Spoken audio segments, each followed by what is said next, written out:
So tonight I will be reviewing a claim stated by my opponent saying prisons have a negative effect on California taxpayers.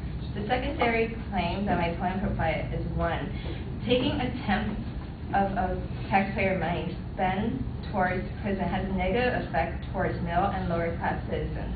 2. The extensive amount of money spent on prison has a negative effect on public education. 3. Criminals in California are rewarded with better benefits than certain law-abiding citizens. I will first examine my opponent evidence, then I'll challenge my opponent reasoning, and then finally I will state my own counterclaim. First off, I would like to say that majority of my opponent evidence come from blog pages and comments from ordinary people who has no authority. Also, the only reliable source that she quoted from was actually quoted from the wrong person. The fact that the opponent points are hard to verify or are incorrect. One example is the statistic that California used 10% of taxpayer money on prison systems. According to the 2009 to 2010 California state budget, on their website, the total budget is $119 billion, and they spend roughly $8 million on correction and rehabilitation. That is only 6% of total budget. To implement that, the amount of money spent on prison systems has negative effect is insignificant because it is such a small percentage of the total budget. California spends far more on other public services, such as education. From the same website, California spends $48 billion on education alone. That is 40% of the state budget.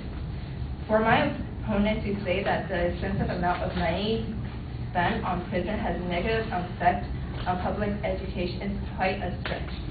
My opponent has stated that the prisoners get free food, free health care, a place to live, and they don't have to pay for taxes. However, those are the basic constitutional rights given to a prisoner.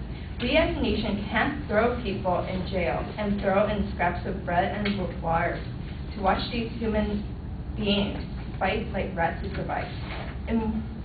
It's one thing to hate what many of these people have done, but it's another to treat them inhumanely. Prisoners have humanitarian rights provided by the 8th Amendment of the U.S. Constitution, which states that excessive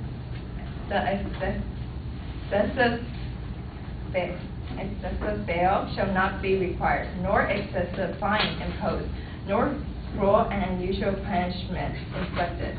My opponent would have me believe that we are spending too much on California prisons. But that's not the case. The California Supreme Court has ordered that between 36,000 and 52,000 inmates are to be released because there are simply too many prisoners for the existing capacity, making it inhumane. This shows that we are spending the bare minimum on prisons.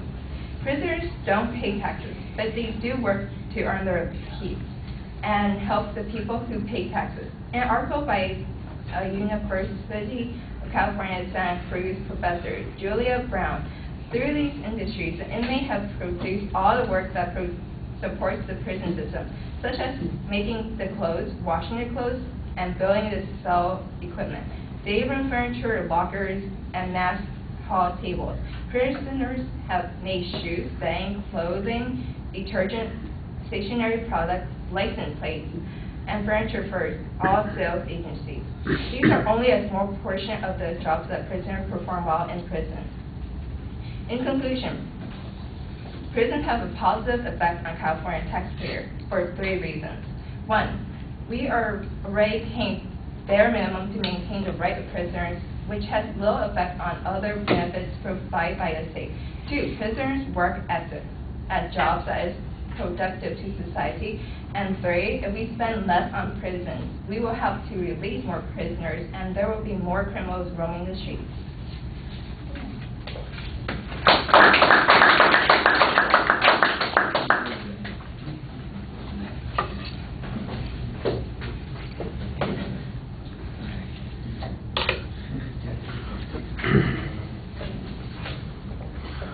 All right, when you suggests that the advocate is quoting blogs where people have opinions, but they're not authorities or experts on the subject.